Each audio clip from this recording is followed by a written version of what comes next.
السلام علیکم ورحمۃ اللہ وبرکاتہ۔ پیارے ساتھیوں، آپ کو بچوں کی انسائکلوپیڈیا میں خوش آمدید کہتی ہوں۔ اللہ تعالی ہمیں ایمان کی زندگی اور ایمان پر موت نصیب فرمائے، آمین۔ پیارے بچوں، آج ہم حضرت یونس علیہ السلام کے بارے میں سنیں گے اور جانیں گے۔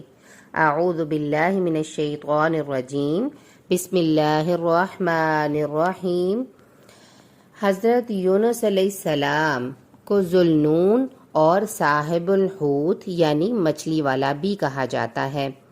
اللہ تعالیٰ نے انہیں سلطنت اشوریہ کے دارالحکومت نینوا کے لوگوں کی طرف بھیجا تاکہ وہ انہیں بت پرستی سے روکیں، ایک اللہ کی عبادت کی دعوت دیں اور گناہوں کے برے انجام سے ڈرائیں۔ جب اہل نینوا نے ان کی تبلیغ و دعوت کو سنا اور اس کو سن کر انسنا کر دیا تو انہوں نے اس قوم کو اللہ کے عذاب سے ڈرایا۔ قوم نے آپ کو جھٹلایا اور کفر و عناد پر اڑے رہے۔ جب اسی طرح ایک طویل مدت گزر گئی تو حضرت یونس علیہ السلام خود فیصلہ کر کے بستی سے نکل گئے اور لوگوں سے کہہ گئے کہ 3 دن کے بعد ان پر اللہ کی طرف سے عذاب آ جائے گا۔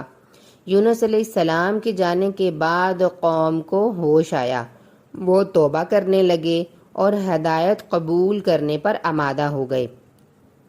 ادھر یونس علیہ السلام ایک کشتی میں سوار ہو گئے اور جو دن بھر پرسکون سمندر میں چلتی رہی۔ پھر اچانک طوفان آ گیا اور اونچی اونچی لہریں اٹھنے لگیں۔ صاف لگ رہا تھا کہ کشتی ٹکڑے ٹکڑے ہو جائے گی۔ لہریں بلند سے بلند تر ہوتی رہیں اور مصیبت اتنی شدید ہو گئی کہ کشتی کے عملے کے سربراہ نے لوگوں سے کہا کہ وہ اپنا سامان سمندر میں پھینک دیں تاکہ کشتی پر بوجھ کم ہو جائے، لیکن بہت سارا سامان اور اسباب نیچے پھینکنے کے بعد بھی مسئلہ حل نہ ہوا، تو کشتی کا بوجھ مزید کم کرنے کی ضرورت پڑ گئی۔ فیصلہ ہوا کہ کم از کم ایک سوار کو سمندر میں پھینک کر باقی لوگوں کو بچا لیا جائے۔ چنانچہ مسافروں نے مشورے سے طے کیا کہ قرعہ اندازی کریں اور جس کا نام بھی نکل آئے اسے سمندر میں پھینک دیا جائے۔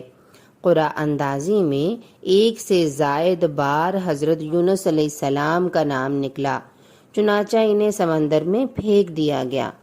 اللہ کے حکم سے ایک بڑی مچھلی نے انہیں نگل لیا اور سمندر کی تہہ میں گھومنے لگی۔ یونس علیہ السلام نے اپنی نجات کے لیے اللہ تعالیٰ سے بڑی آہوزاری کی۔ اس میں قرآن مجید نے ان کا تذکرہ اس طرح بھی کیا ہے، اور یاد کریں مچھلی والے یونس کو جب وہ اپنی قوم سے ناراض ہو کر چلے گئے اور انہوں نے سمجھا کہ ہم ان پر گرفت نہیں کریں گے، پھر انہوں نے اندھیروں میں ہمیں پکارا کہ اے رب، تیرے سوا کوئی معبود نہیں، تو پاک ہے، بلا شبہ میں ہی ظالموں میں سے ہوں۔ لا الہ الا انت سبحانک انی کنت من الظالمین، کہ آپ کے حکم کا انتظار کیے بغیر خود فیصلہ کر کے نینوا سے نکل آیا، چنانچہ ہم نے ان کی دعا کو قبول کیا اور ہم نے اسے غم سے نجات دی۔ ہم اسی طرح مومنوں کو بچاتے ہیں۔ یونس علیہ السلام مسلسل دعائیں کرتے اور معافی مانگتے رہے۔ اس پر اللہ تعالیٰ نے ان کی توبہ قبول کر لی اور مچھلی کو حکم دیا کہ وہ ساحل پر جا کر یونس علیہ السلام کو خشکی پر اگل دے۔ وہاں انہیں ایک بیلدار درخت کے سائے میں پناہ مل گئی اور وہ ہوش میں آ گئے۔ اللہ تعالیٰ فرماتا ہے، پھر اگر یہ بات نہ ہوتی کہ بے شک وہ تسبیح کرنے والوں میں سے تھے تو وہ لوگوں کے دوبارہ زندہ کر کے اٹھائے جانے کے دن یعنی روز قیامت تک اس مچھلی کے پیٹ میں رہتے۔ پھر ہم نے انہیں چٹیل میدان میں پھینکوا دیا جبکہ وہ بیمار تھے، اور ہم نے ان پر ایک بیلدار درخت اگا دی، اور ہم نے انہیں 1,00,000 انسانوں کی طرف واپس بھیجا، یا وہ اس سے کچھ زیادہ ہوں گے۔ چنانچہ وہ لوگ ایمان لے آئے تو ہم نے انہیں مقررہ وقت تک متاع زندگی سے نوازا۔